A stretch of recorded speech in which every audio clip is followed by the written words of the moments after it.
Good morning दोस्तों, आप सभी का आपके अपने यूट्यूब चैनल उज्ज्वल कोचिंग कैंपस आकोदा में स्वागत है। दोस्तों मैं गौरव आपके लिए फिर से लेकर हाजिर हूँ रीजनिंग की एक और क्लास। तो दोस्तों जैसा कि आप सभी जानते हैं कि जो अपना टॉपिक है ब्लड रिलेशन का, इसके ऊपर हम अपनी 2 क्लासें पहले से आप लोगों को प्रोवाइड करवा चुके हैं, दे चुके हैं, जिसके अंदर हमने बेसिक सी बातें भी की, क्वेश्चंस भी किए काफ़ी सारे। अभी हम यहाँ पर क्वेश्चंस करेंगे थोड़े से और अच्छे से स्टैंडर्ड के, ठीक है। तो मुझे पूरी उम्मीद है कि दोस्तों आप लोगों ने मेरी जो पहले की जो 2 वीडियो थी उनको अच्छे से देखा होगा, समझा होगा, और जो क्वेश्चन वहाँ पर मैंने आपको समझाए थे, जिस हिसाब से समझाए थे, जिस पैटर्न से आपको समझाए थे, उससे आप लोगों ने जितने भी क्वेश्चंस किए होंगे उनमें किसी में भी कोई भी प्रॉब्लम नहीं आई होगी, ऐसा मैं आप लोगों से उम्मीद करता हूँ। तो दोस्तों अब हम चलते हैं अपने अगले क्वेश्चन की तरफ। जो आज की हमारी क्लास है वही ब्लड रिलेशन के ऊपर आधारित है। और दोस्तों आज इसके अंदर हम क्वेश्चन कर रहे हैं। दोस्तों मैंने आपको पहले भी कई बार बोल चुका हूँ कि जितने भी क्वेश्चन दोस्तों सारे प्रीवियस क्वेश्चंस हैं, ठीक है, तो उनको थोड़ा सा अच्छे से करना। और बात ये है कि ये जो चैप्टर अपना, इसके अंदर अगर हम मान लीजिए कि 2, 4, 5, 10 क्वेश्चन अगर अच्छे से कर लेते हैं, फिर इसके चाहिए हम उन क्वेश्चनों के बिहाफ पे से 100 क्वेश्चनों की प्रैक्टिस करें तो भी हमें कोई प्रॉब्लम नहीं होगी, ठीक है। तो अब हम क्वेश्चन करने स्टार्ट करते हैं, ज़्यादा टाइम ना खराब करते हुए। तो चलो दोस्तों, यहाँ पर क्वेश्चन क्या लिखा हुआ है कि अक्का ने एक तस्वीर की ओर इशारा करते हुए किससे कहा, कक्का से कहा कि वह तुम्हारे पिता की पुत्री के माँ के ससुर के इकलौते पुत्र की इकलौती पुत्री है।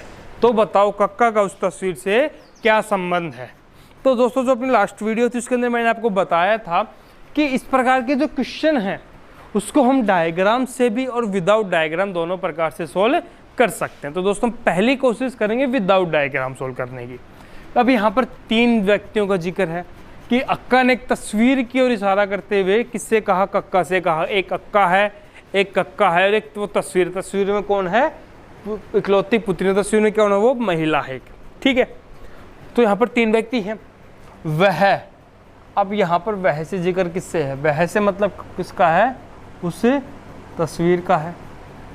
तुम्हारे, अब यहाँ पर ये तुम्हारे कौन है, कक्का से संबंध है। सर हमें वही तो बताया था कि एक वर्ड का पता होना चाहिए किसका रिलेशन है, किस संबंध से है, ठीक है। तो जो यहाँ पर कक्का है, तुम्हारे कौन है, ये वर्ड किससे रिलेटेड है, कक्का से, और वह वो उससे तस्वीर से संबंधित है। तो यहाँ पर क्या बोल रहा है, जो कक्का है तुम्हारे पिता की। अब हम इसको करते हैं सोल्व। मैंने जैसे आपको पहले था कि बिना डायग्राम के सोल्व करते हैं। कक्का का पिता हो गया भाई, हमने कक्का को अज्यूम कर लिया, कोई भी वो कक्का का पिता, कक्का है, कक्का का पिता की पुत्री कौन होगी, कक्का की बहन की माँ कौन होगी, कक्का की माँ के ससुर कौन होगा, कक्का का दादा। कक्का की माँ का ससुर मतलब कक्का का दादा। जैसे कि मैंने आपको पहले भी बताया था कि यहाँ पर जो प्रत्येक वर्ड है उन सभी के रिलेशन में सिर्फ कक्का से रखना है कि कक्का के पिता की पुत्री मतलब कक्का की बहन की माँ, कक्का की माँ के ससुर, कक्का का दादा के इकलौते पुत्र कौन, कक्का का पिता की इकलौती पुत्री है। इकलौती पुत्री है मतलब कक्का की क्या हो गई, बहन हो गई। तो बताओ कक्का का उस तस्वीर से क्या संबंध है। तो कक्का क्या लगेगा, उसका भाई लगेगा। तो कक्का क्या लगेगा, भाई लगेगा। तो दोस्तों इसने इस क्वेश्चन को बिना डायग्राम के बिल्कुल आसानी से सोल्व कर लिया। अब जैसे जैसे इसको पढ़ते चले वैसे वैसे हमारा क्वेश्चन सोल्व होता गया, ठीक है। तो अब हम इसी क्वेश्चन को अगर डायग्राम की मदद से सोल्व करना चाहेंगे कि वह कौन, तुम्हारे पिता, तुम्हारे कौन है सर, यहाँ पर कक्का, कक्का के पिता। और दोस्तों आपको अच्छे से पता चल गया अब तो कि जो भी हमसे ऊपर की जनरेशन का, ऊपर की पीढ़ी का, उसको हम अपने से ऊपर लिखेंगे, एक तीर को निशाना और एक तीर से हम एक ही पीढ़ी को दर्शाएंगे। और रिश्ते में अगर हमसे छोटे हैं तो उनको नीचे लिखेंगे, रिश्ते में हमसे बराबर उनको हमें बराबर में लिखेंगे। कक्का के पिता की पुत्री, इसकी पुत्री कौन, कक्का की बहन। ये कौन है, इसकी कौन है, पुत्री है। पुत्री की माँ, इसकी माँ कौन होगी, माँ को कहाँ लिखेंगे, ऊपर लिखेंगे। कि माँ के ससुर, इसका ससुर कौन होगा, इसके पिता का जो पिता है, इसका पिता का पिता है वो उसका क्या होगा, ससुर होगा।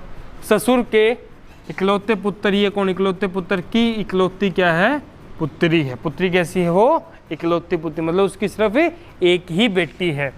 तो दोस्तों अभी बताओ कक्का है, उसका क्या लगा भाई, तो आंसर हमारा क्या हो जाएगा, भाई आ जाएगा। कर लेंगे, कोई डाउट हो बताओ। बिल्कुल आसान है। सबसे पहली बात, टेंशन बिल्कुल भी नहीं लेनी। ब्लड रिलेशन में कितना भी बड़ा क्वेश्चन आ जाए, जैसा वो बोल रहा है वैसा में उसको लिखते चलना है, ठीक है। जैसा वो बोले, हमें अपनी तरफ से ज़्यादा कुछ नहीं सोचना, बस हमें हल्का से ये पता हो कि अपने से बड़े को ऊपर लिखेंगे और अपने से छोटे को नीचे लिखेंगे। अगर इतना सा पता है तो इस चैप्टर को हम बिल्कुल आसानी से सोल्व कर सकते हैं, कभी भी मार नहीं खाएंगे। कैसा भी क्वेश्चन दे दे, कोई भी एग्जाम की बात हो, चाहे वो आप बैंकिंग की तैयारी कर रहे हो, चाहे वो आप एसएससी के अकॉर्डिंग तैयारी कर रहे हो, चाहे आप कैसे भी कोई भी एग्जाम की तैयारी कर रहे हो, तो आप आसानी से वहाँ पर क्वेश्चनों को सोल्व कर लेंगे, ठीक है। तो दोस्तों अब हम चलते हैं अगले क्वेश्चन की तरफ। इतना इस क्वेश्चन को उतार लीजिए। अब इसका फ़ायदा क्या है, अब जैसे कि कई बार हम बोलते हैं क्वेश्चन को उतार लीजिए, आप लोग सोचते हैं क्यों भाई, इसका फ़ायदा ये है कि जो चीज़ हम अपने हाथ से लिखते हैं वो चीज़ हम कभी भी नहीं भूलते। जैसे कि भाई हम ये कई बार ऐसा होता है कि मान लीजिए कोई नोट्स हम दोस्त के नोट्स लेके आए, यार उसमें से पढ़ा, ठीक है, बहुत कम समझ में आता है, उसकी राइटिंग हुई, बहुत से इश्यूज हो जाते हैं। और अगर उन्हीं चीज़ों को अपनी कॉपी के अंदर लिख लेना, तो अगर लाइट भी नहीं आई हुई और बिल्कुल हल्की सी रोशनी है तो उसके अंदर भी हम पूरे नोट्स पढ़ सकते हैं, क्योंकि हमें पता है कि यहाँ पर क्या लिखा होगा, वो चीज़ हमारे माइंड में है। तो इसलिए मैं आपको बोलता हूँ कि दोस्तों क्वेश्चन को उतार लो। उतारने का मतलब ये होगा कि आप क्वेश्चन उतारेंगे, ठीक है, फिर इसका सॉल्यूशन खुद से करके देखेंगे, और एक सॉल्यूशन खुद से करके देख लिया, आपको समझ में आ गया, तो फिर बोलने का कोई चांस ही नहीं बनता। तो इसलिए आप लोगों का ही बेनिफिट है। तो दोस्तों उतार लीजिए इसको, ठीक है, फिर स्क्रीनशॉट ले लीजिए, फिर अपने कॉपी के अंदर अपने नोट्स में जैसे भी आप इसको बना रहे हो वैसे इसको आप बनाइए, ताकि भविष्य के अंदर आपको इन क्वेश्चनों में कोई भी प्रॉब्लम ना आए। तो दोस्तों अब हम चलते हैं अपने अगले क्वेश्चन की तरफ, देखिएगा।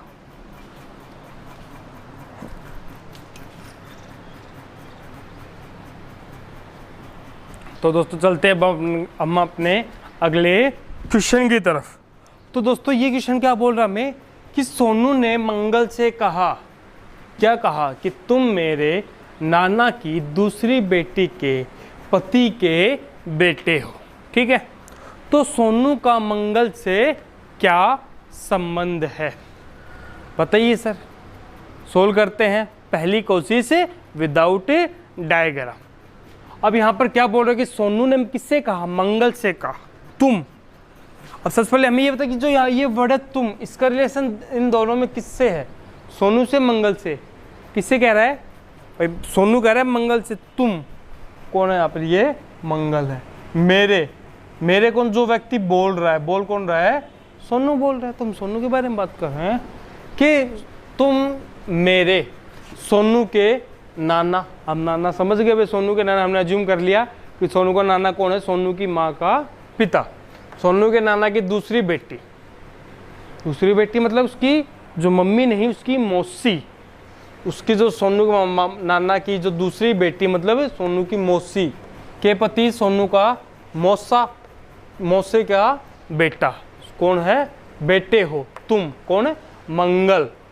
मंगल कौन है, सोनू की, जो सोनू का जो मौसा है उसका क्या है, बेटा है। यही तो बोल रहा है कि सोनू के नाना की दूसरी बेटी कौन, सोनू की मौसी के पति कौन, सोनू का मौसा का बेटा है। मौसा का बेटा कौन, मंगल है। तो सोनू का मंगल से क्या रिश्ता है, तो सर सोनू क्या लगेगा, मंगल का जो मंगल, सोनू क्या कहेगा, या तो भाई ओवरऑल क्या होता है, कजन होता है। ओवरऑल क्या होता है, कजन होता है। कजन के अंदर सारे आ जाते हैं, मौसेरे भाई, फुफेरा भाई, चचेरा भाई, ममेरा भाई, ठीक है। और अब जो है मौसी का बेटा है, ठीक है, मौसी मौसे एक ही बात है। और जो सोनू है वो मंगल के, वो भी तो एक ही बात हुई, वो भी तो क्या है, उसकी मौसी का बेटा है। तो सर हमारा आंसर क्या आ जाएगा इसका, कि जो सोनू है वो मंगल है का क्या लगेगा, मंगल सोनू को क्या कहेगा, मौसेरा भाई, क्या कहेगा, मौसेरा भाई। या तो ऑप्शन में आपको ये मिल सकता है कजन, या फिर क्या मिलेगा, मौसेरा भाई। समझ तो गए होगे कि तुम मंगल, मेरे कौन, सोनू, सोनू के नाना की दूसरी बेटी कौन है, सोनू की मौसी के पति कौन, सोनू का मौसा, सोनू के मौसे का बेटा है, मतलब मौसेरा भाई हो गया। ठीक है, तो दोनों क्या हो गए, एक दूसरे के मौसेरे भाई हो गए। क्या होगा, दोनों एक दूसरे के मौसेरे भाई हो गए। तो यहाँ पर तो इस क्वेश्चन में अगर वो चाहे सोनू का पूछ ले चाहे मंगल का पूछ ले, दोनों सेम ही बातें थी। आंसर हमारा क्या आएगा, या तो कजन आएगा या फिर क्या आएगा, मौसेरा भाई। कर लेंगे। अब इसको डायग्राम से सोल्व करते हैं कि तुम कहाँ से स्टार्ट करेंगे सर, सोनू से स्टार्ट करेंगे। ठीक है, कौन, मेरे नाना, सोनू के नाना, लिख लिया सर। हालांकि देखो स्टार्टिंग में मैंने ये बताया था कि ऐसी गलती हमें कभी भी नहीं करनी और हम नहीं करेंगे। वैसे हमें समझ में आ रहा, अगर चीज़ें हमें अच्छे से समझ में आ रही है ना तो कोई दिक्कत नहीं है, लेकिन फिर भी क्या है, हम ऐसा नहीं करेंगे। मान लीजिए नाना की दूसरी बेटी, अब हम एक तीर लिखेंगे सर, जहाँ यहाँ पर एक तीर है तो यहाँ पर भी एक तीर लिखना पड़ेगा। कौन, दूसरी बेटी कौन होगी उसकी, इसकी जो बेटी है, इसलिए तो इसके बराबर में आ गई, तो इसलिए हम इसको ऐसा नहीं करना है। ठीक है, तो अब हम यहाँ पर क्या करेंगे, इसको दोस्त यहाँ से हम मिटा कर चलेंगे। ठीक है, डायरेक्ट हमें सिर्फ एक तीर से एक ही पीढ़ी को दर्शाएंगे। तो नाना कौन होगा, उसकी जो सोनू की जो माँ है उसका पिता। ठीक है, कि दूसरी बेटी, एक बेटी तो ये हो गई, इसकी दूसरी बेटी। ठीक है, बेटी के पति का लड़का, लड़का तो इसी के लाइन में आएगा, लड़का तो कहाँ आएगा, इसी की लाइन में आएगा। हो गया कि सोनू के नाना, सोनू की माँ के पिता की बेटी के पति का लड़का है। तो ये पूछ रहा है कि इन दोनों का आपस में क्या रिलेशन है, ये दोनों कौन है, मौसेरे भाई। कौन है दोनों, मौसेरे भाई। कर लेंगे सोल्व, आसान है बिल्कुल। चलो ठीक है, अब हम चलते हैं अपने अगले क्वेश्चन की तरफ। उतार लीजिएगा दोस्तों।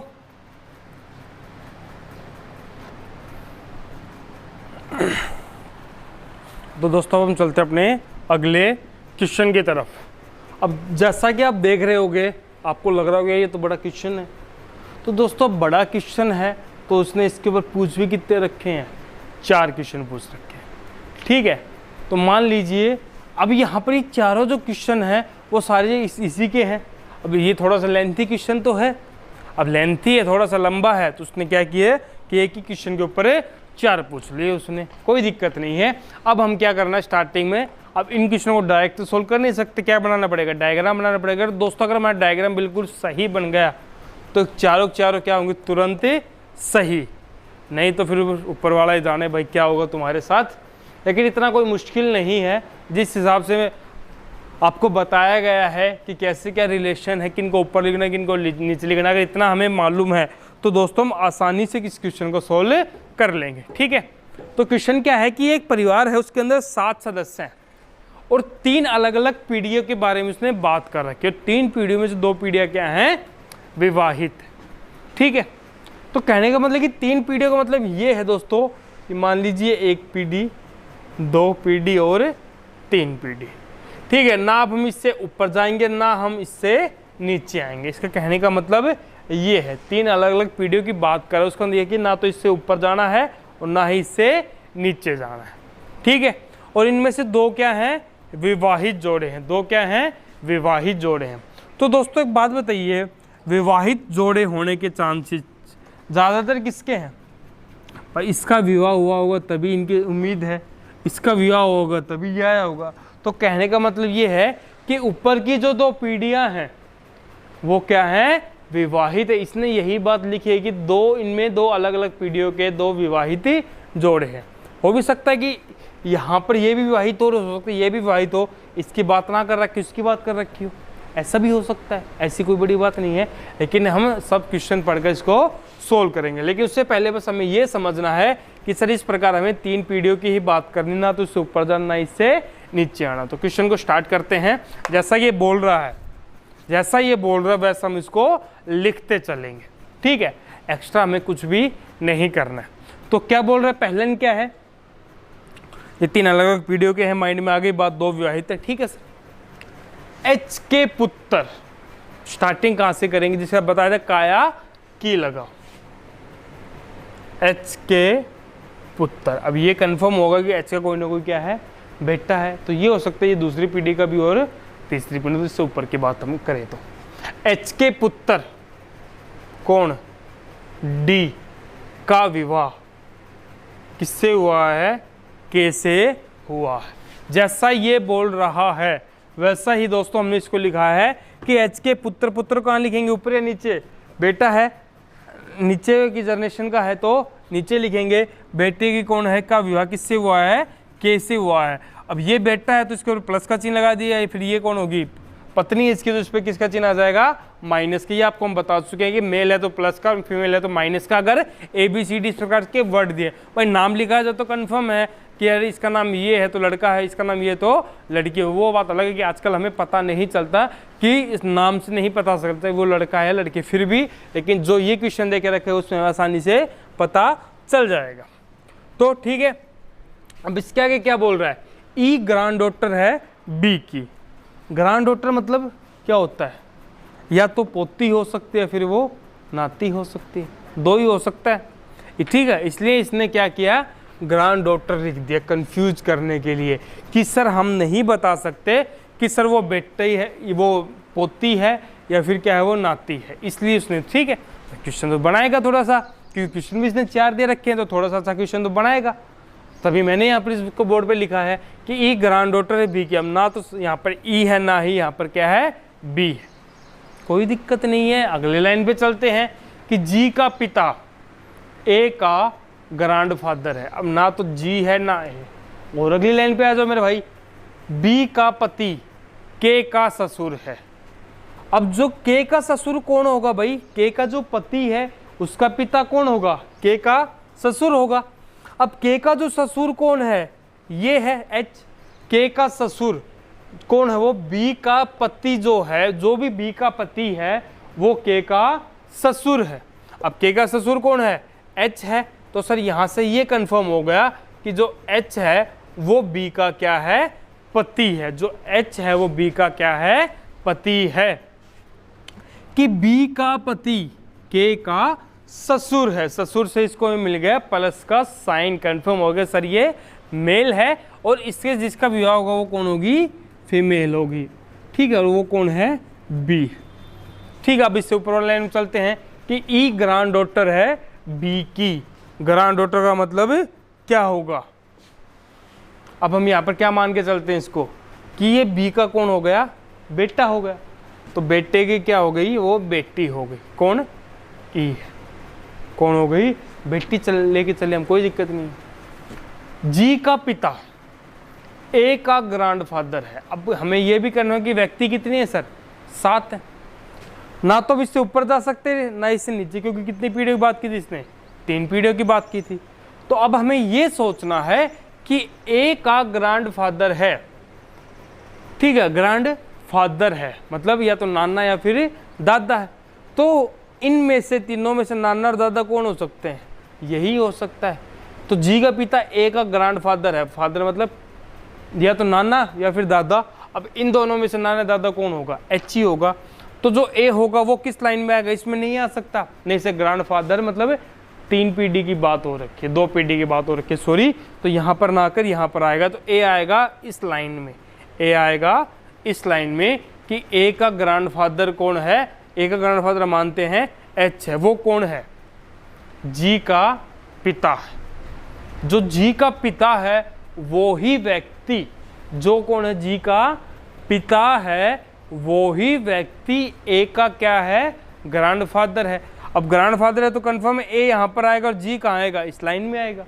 लेकिन इससे आगे इसने एक लाइन लिखी जहाँ से सारा माजरा क्लियर हो जाता है मेरे भाई, क्या कि एच के केवल एक पुत्र है। इसका मतलब क्या है, इसका मतलब ये है कि एच के केवल बेटा तो एक है, और क्या है, दूसरी बेटी है, और क्या है, दूसरी बेटी है।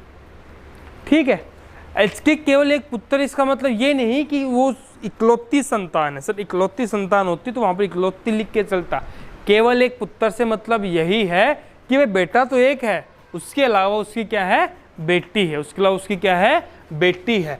तो सर जो जी का पिता, अब कंफर्म है ए का ग्रैंड फादर है, अब यही होगा, यही कौन है ग्रैंडफादर और यही कौन है पिता है, तो सर जी को हम कहाँ लिखेंगे, यहाँ पर लिखेंगे, और वो जी कौन है माइनस है, मतलब बेटी है। जी का केवल एक पुत्र है और उसके अलावा दूसरी क्या है, वो पुत्री है। तो दोस्तों कितने हो गए, 7 हो गए। बस यही बात बताई थी कि डायग्राम बनना चाहिए। अगर हमारा डायग्राम सही बन गया तो 4 क्या, अगर यहाँ पर 40 क्वेश्चन में दे के रखेगा ना, तो हम उसको आसानी से सोल्व कर लेंगे। पहला क्या बोला कि के का जी से क्या संबंध है। जो सर के है वो जी की क्या लगेगी, बताइए। इस डायग्राम को देखकर हमें आसानी से पता चल रहा है कि जो के है वो जी की क्या लगेगी, या फिर जी है वो के को क्या कहकर बुलाएगी। के कौन है, जी के भाई की पत्नी, और भाई की पत्नी को हम क्या कहकर बुलाते हैं, हाँ भाई भाभी, क्या कहकर बुलाते हैं, भाभी। क्या बोलेगी उसको, भाभी बोलेगी। ठीक है, अगला इन क्या है, अगला क्वेश्चन क्या, सॉरी, कि एफ का जी से क्या संबंध है। अब यहां पर एफ कौन है भाई, ओहो ये तो गड़बड़ हो गई दोस्तों, सॉरी एफ नहीं, यहां पर ये है क्या, एच। दोस्तों गलती हो गई है, यहां पर एफ नहीं, क्या है, एच है। ठीक है, कि एच का जी से क्या संबंध है, एच का जी से क्या संबंध है। जो एच है वो जी का क्या लगेगा, या फिर हम ये बोल सकते हैं कि जो जी है वो एच को क्या कहकर बुलाएगी, क्या कहकर बुलाएगी, पिता कहकर बुलाएगी। आसानी से पता चल रहा है कि जी है वो एच की बेटी है और एच जी का क्या है, पिता है। ठीक है, अगला क्वेश्चन क्या है, एच का बी से क्या संबंध है, एच का बी से क्या संबंध है, बताओ भाई। एच बी की क्या लगेगी, सर स्पष्ट दिखाई दे रहा है, एच बी की क्या विवाहित जोड़ा है, एच जो है वो बी का क्या है, पति है, एच है वो बी का क्या है, पति है। अब इस क्वेश्चन में क्या था, वही था कि 4 क्वेश्चन दिए हुए हैं, ये नहीं कि हमें चारों के लिए अलग अलग डायग्राम बनाने पड़ेंगे, नहीं दोस्तों ऐसा कुछ भी नहीं है। बस हमने एक डायग्राम बनाया अच्छा सा, उसमें हल्का सा टाइम लगा, लेकिन वो जो टाइम है वो टाइम इन क्वेश्चनों को करने में बिल्कुल भी नहीं लगेगा। तो जैसे कि दोस्तों बड़ा क्वेश्चन है तो हम मान के चलते हैं भाई 4 क्वेश्चन है, अगर हम एक एवरेज भी लगा के चलते हैं इसकी कि भाई 20 सेकंड है या 15 सेकंड है, तो भी हमें 1 मिनट है, और 1 मिनट में आसानी से हम इस डायग्राम को उससे पहले ही बनाकर और 4 क्वेश्चनों को सोल्व कर सकते हैं। हमने बिल्कुल, मैंने एवरेज लेके चला हूँ। ठीक है, होने को तो ये क्वेश्चन हो सकता है 30 सेकंड में भी हो जाए, करने वाले इसको 20 सेकंड में कर ले और ना करने वाले इसको सर 10 मिनट में भी ना करें। ठीक है, वो सब आपके ऊपर डिपेंड है कि आप कितनी मेहनत करते हैं, आप कितनी की स्टडी करते हैं, कितने क्वेश्चन सोल्व करते हैं। कई बार ऐसा होता है भाई जैसे कि चैप्टर हमने पढ़ा और उसका रिवीजन नहीं किया, रिवीजन का मतलब घर पर जाकर उसके क्वेश्चन सोल्व नहीं किए, तो दोस्तों से कोई फ़ायदा नहीं होगा। जो चीज़ आप पढ़ते हैं, ठीक है, उसका सॉल्यूशन जरूर करके देखें। चाहे आप कुछ भी पढ़ें, चाहे जीके पढ़ रहे हो, मैथ्स पढ़ रहे हो, रीजनिंग पढ़ रहे हो, इंग्लिश पढ़ रहे हो, जब तक उसका रिवीजन नहीं करेंगे। मैथ्स और रीजनिंग का रिवीजन क्या होता है कि घर जाकर उनकी प्रैक्टिस करना होता है। जीके का क्या होता है, जीके का तो उनको याद करना होता है, वही सब चीज़ें हैं। ठीक है, तो यहाँ पर क्या है, इसका पति है। अगला क्वेश्चन क्या है, इनमें कितनी महिला सदस्य हैं, तो बताइए दोस्तों इसके अंदर कितनी महिला सदस्य हैं। अब ये क्वेश्चन काफ़ी कंफ्यूजिंग है, ये क्वेश्चन सारा का सारा अपने ऑप्शन के ऊपर डिपेंड करता है। अब आपके माइंड में एक बात भी आ रही होगी कि आप ऑप्शन क्यों नहीं लिखते, भाई मेरी मर्जी, क्योंकि सर मुझे ऑप्शन से थोड़ी सी दिक्कत है। मैं आपको बोलता भी रहता हूँ हर बार कि इसको ऑप्शन से हम सोल्व कर सकते हैं, लेकिन मुझे थोड़ी सी दिक्कत है ऑप्शन से। मैं चाहता हूँ कि हम बिना ऑप्शन सोल्व करना सीखें, और अगर हम बिना ऑप्शन सोल्व करना सीख गए तो दोस्तों अगर हमें ऑप्शन मिल जाते हैं तो फिर तो उसका मज़ा ही कुछ और आ जाएगा। तो पहली हमारी कोशिश क्या होनी चाहिए कि हम इन क्वेश्चनों को बिना ऑप्शन के ही सोल्व करें। तो इसमें कितनी महिला सदस्य सर देखें तो 1 महिला, 2 महिला, 3 महिला, 4 महिला।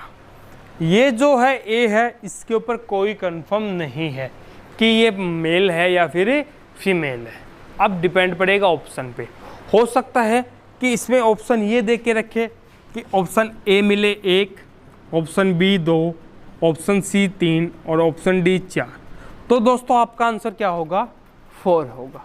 तो आपका आंसर क्या होगा, 4 है, क्योंकि हमें 4 ही दिखाई दे रहे हैं। मान लीजिए ये ऑप्शन नहीं मिलता है, आपको ऑप्शन मिले 3, 4, 5 या फिर डाटा अपर्याप्त या फिर डाटा अपर्याप्त। तो अब हम आंसर कौन सा देंगे?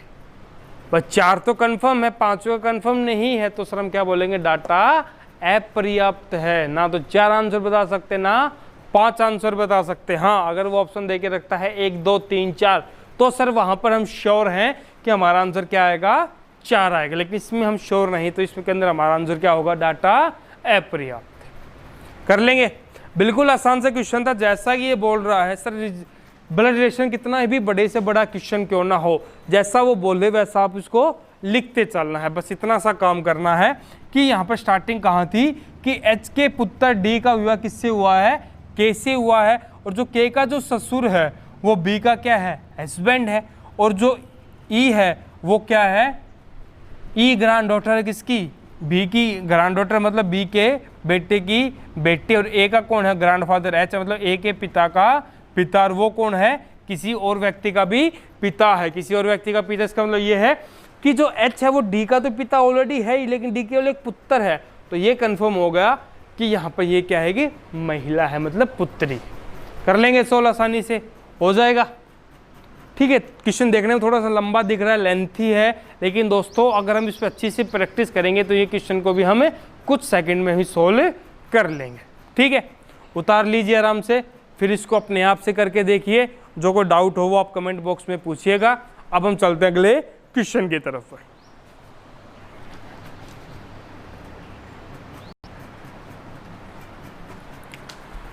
तो अब चलते हैं दोस्तों अगले क्वेश्चन की तरफ। अब यहाँ पर अपना जो क्वेश्चन वो क्या है कि एल और के क्या है? 2 भाई हैं। ओ और पी एक क्या है? विवाहित युगम है। एन के की पुत्री है, एल क्यू का पति और पी का पिता। एम और के माँ बेटे हैं, ओ एल का दामाद है। तो बताइए पी और एम में क्या संबंध है? तो वही बात दोस्तों कि इसको भी हमें डायग्राम से ही सोल्व करना पड़ेगा। बिना डायग्राम इस क्वेश्चन को सोल्व हमें नहीं कर सकते। अब डायग्राम कैसे बनेगा? जैसा ये बोल रहा है वैसा हमें बिल्कुल इसको लिखते चलना है, कोई और एक्स्ट्रा चीज़ हमें नहीं देखनी। पहली लाइन क्या है कि के और एल क्या है? भाई हैं। भाई हैं तो उनको कहाँ लिखेंगे? ऊपर नीचे बराबर में। कैसे भाई? भाई हैं, सेम जनरेशन के हैं, तो कहाँ लिखेंगे इनको? बिल्कुल आमने सामने बराबर में लिखेंगे। भाई हैं तो दोनों पे किसका चिन्ह लगा देंगे? प्लस का, ताकि हमें ये पता रहे कि मेल है फिर फीमेल। अगली बात क्या बोल रहा है कि ओ और पी एक विवाहित युगम है। अब ओ और पी एक विवाहित युगम है। अब इस लाइन में ना तो ओ है ना पी है, कोई दिक्कत नहीं है। हम अब इसे अगले लाइन कर सोल्व कर लेते हैं। एन कौन है? एन के की पुत्री है। के की पुत्री है तो उसको कहाँ लिखेंगे?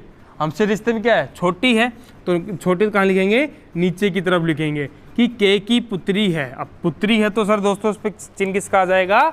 माइनस का आ जाएगा। ठीक है, अब उसके बाद क्या बोल रहे हैं? एल कौन है? अब ठीक है, एल क्याऊ का पति। एल कौन है? क्याऊ का पति। क्याऊ को कहाँ लिखेंगे? एल के साथ में लिखेंगे। क्याऊ का क्या है? ये पति है। ठीक है, क्याऊ का क्या है? पति है, दिमाग में रहेगा। और पी का पिता है। अब ये भी बताया था जो या जो की अगर है तो उसका संबंध नजदीक वाले से, उसको छोड़कर कुछ भी लिखा हो तो उसका संबंध किससे होगा? दूर वाले से होगा। हम पिछली वीडियो में कई बार इसका एक्सप्लेन कर चुके हैं। तो पी का पिता है। पी का पिता कौन है? एल है। अब पी का पिता है तो दोस्तों पी कहाँ आएगा? नीचे आएगा। पी का क्या है? पिता है। अब पी तो कंफर्म नहीं है, मेल है फीमेल है, कोई नहीं। आगे चलते हैं। आगे क्या बोल रहे हैं? एम और के माँ बेटे हैं। एम और के माँ बेटे हैं, इसका मतलब क्या है कि यहाँ से ये तो कंफर्म है के कौन है? प्लस है, तो के क्या है? इन दोनों में क्या होगा? के बेटा होगा। और एल एम को कहाँ लिखेंगे? फिर माँ है तो ऊपर लिखेंगे, और माँ है तो किसका चिन्ह आ जाएगा? माइनस का। ओ कौन है? एल का दामाद। ओ कहाँ है? एल का दामाद। एल का दामाद कौन होगा भाई? जो एल की बेटी होगी उसके पति को क्या बोलेंगे? दामाद बोल देंगे। लेकिन इससे पहले एक लाइन देखो कि और एक पी विवाहित युगम है। ये दोनों क्या है? विवाहित युगम है, पति पत्नी है। अब इनमें से ये कंफर्म नहीं कि पति कौन है पत्नी कौन है, वो कंफर्म इसने इस लाइन ने कर दिया कि एल का दामाद है कौन, ओ। एल का दामाद है तो इस पे प्लस और इस पे क्या आ गया, माइनस आ गया। पूछा क्या है, पी और एम में क्या संबंध है। अब यहाँ पे इसने ये नहीं पूछा कि पी का एम से क्या संबंध है या फिर एम का पी से क्या संबंध है, इसने दोनों का रिलेशन पूछा है कि पी और एम का क्या रिश्ता है। तो क्या संबंध होगा भाई, यहाँ पर जो एल है वो पी का क्या है, पिता है, और इन दोनों का रिलेशन क्या है, पी एल का और एम का। जो एल है वो एम का क्या है, बेटा है, और एम है वो एल की क्या है, माँ। तो दोस्तों यहाँ पर क्या होगा कि पिता की माँ, पी के पिता की माँ, पिता की माँ कौन होगी, दादी होगी। क्यों, माइनस है तो ये भी कन्फर्म, ये दादी है, और ये माइनस है तो यहाँ से ये कन्फर्म होगा, ये कौन होगा, पोती होगी।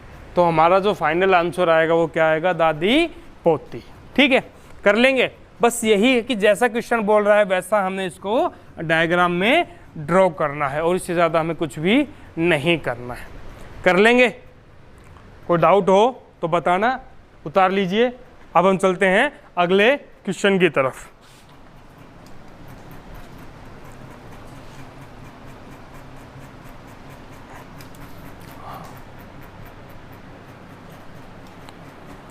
तो दोस्तों हम चलते हैं अगले क्वेश्चन की तरफ। ये जो क्वेश्चन है बड़ा ही फेवरेट क्वेश्चन है मेरा, कि एक परिवार में एक परदादा, दो दादा, तीन बाप, तीन बेटे, दो पोते और एक पड़पोता है। तो परिवार में कुल कितने सदस्य हैं, अब हमें ये बताना है। तो कई बार तो ये होता है कि अगर हमें नहीं पता तो हम क्या करते हैं, इन सभी का सीधा सा प्लस कर देते हैं कि 1 और 2 3 और 3 6 और 3 9 और 2 11 और 1 12, और ऑप्शन में आपको 12 ज़रूर मिलेगा। और हो सकता है कि हम सोचें कि 12 आंसर हमारा अगर ऑप्शन में भी 12 है तो वो बिल्कुल सही होगा, लेकिन ऐसा नहीं है। ठीक है, तो अब इसको सोल्व करते हैं। इसको सोल्व हम कैसे करते हैं, जैसे कि हम अगर खुद से सोच के चलते हैं कि यहाँ पर हम इस क्वेश्चन को अगर इस प्रकार से सोल्व करके देखते हैं कि मान लीजिए कि जैसे कि हम कि अगर एक होटल में खाना खाने गए, भाई कितने व्यक्ति, अब ये नहीं पता कि कितने व्यक्ति खाना खाने गए, लेकिन उनमें क्या थे, उनमें ये थे कि 2 बाप थे और 2 बेटे थे। खाना खाने वाले क्या थे, 2 पिता थे और 2 क्या थे, बेटे थे। ठीक है, उनका टोटल जो खर्चा है बिल का 150 रुपये आया। तो अब ये बताना है कि उनमें से प्रत्येक व्यक्ति का टोटल खर्चा कितना है। टोटल खर्चा तो है 150 उन सभी का, लेकिन अगर हम सभी को अलग अलग की बात करें तो उनके हिस्से में कितने पैसे आए, कितने रुपए आए। तो दोस्तों यहाँ पर 2 बाप और 2 बेटों से मतलब हम सीधा सा 4 नहीं निकालेंगे। क्यों, मान के चलो जैसे कि हम लेके चलते हैं 3 व्यक्तियों को, 3 पीढ़ी को लेके चलते हैं कि एक व्यक्ति, उससे ऊपर कौन होगा, उसका पिता, उससे ऊपर कौन होगा, इस व्यक्ति का पिता। मान लीजिए हम 3 पीढ़ी की बात करते हैं, दिखने में कितने हैं, 3 व्यक्ति हैं, लेकिन क्या आपको यहाँ पर 2 पिता दिख रहे हैं। मैंने कितने पिता लिखे हैं, 2 पिता लिखे हैं। क्या 2 पिता हैं जी, ये व्यक्ति इसका पिता है और ये व्यक्ति इसका पिता है। उसी प्रकार क्या आपको यहाँ पर 2 बेटे दिखाई दे रहे हैं, बिल्कुल, ये व्यक्ति इस व्यक्ति का बेटा और ये व्यक्ति इस व्यक्ति क्या है, बेटा है। तो सर दिखने में तो यहाँ पर ये लिखा हुआ कि 4 नहीं 3, 4 नहीं 3 है। बस यही चीज़ हमें यहाँ पर समझनी कि 2 बाप 2 बेटों से मतलब ये है कि वहाँ पर टोटल 4 व्यक्ति नहीं, कितने व्यक्ति हैं, 3 व्यक्ति, जिसमें एक बेटा है, फिर एक उसका पिता और एक उसका दादा है, इस प्रकार से। ठीक है, कि व्यक्ति के पिता का पिता, यहाँ पर हम 3 पीढ़ी की बात की है और यहाँ पर 3 पीढ़ी से हमने कितने व्यक्ति बना दी, वैसे दिखने में 4, लेकिन एक्चुअल में है कितने, 3। तो वही बात हम करेंगे यहाँ पर कि एक पर्दा, जब भी ऐसे क्वेश्चन है तो हम यहाँ पर क्या करेंगे, जो सबसे रिश्ते में जो सबसे बड़ा है और जो सबसे छोटा है वो कितने पीढ़ी तक आता है उनको लिख लो। कि मान लीजिए हम सबसे पहले लिख लेते हैं व्यक्ति, उसका पिता, उसका वो ये कौन होगा अगला, दादा, फिर इसका कौन होगा, परदादा। तो ये तो कन्फर्म हो गया कि ये व्यक्ति कौन है, परदादा है, और ये व्यक्ति कौन है, पड़पोता है। ठीक है, अब हम चलते हैं, यहाँ पर हमने लिखे हैं सिर्फ 4 व्यक्ति, लेकिन कई 4 व्यक्ति इसको फॉलो कर रहे हैं।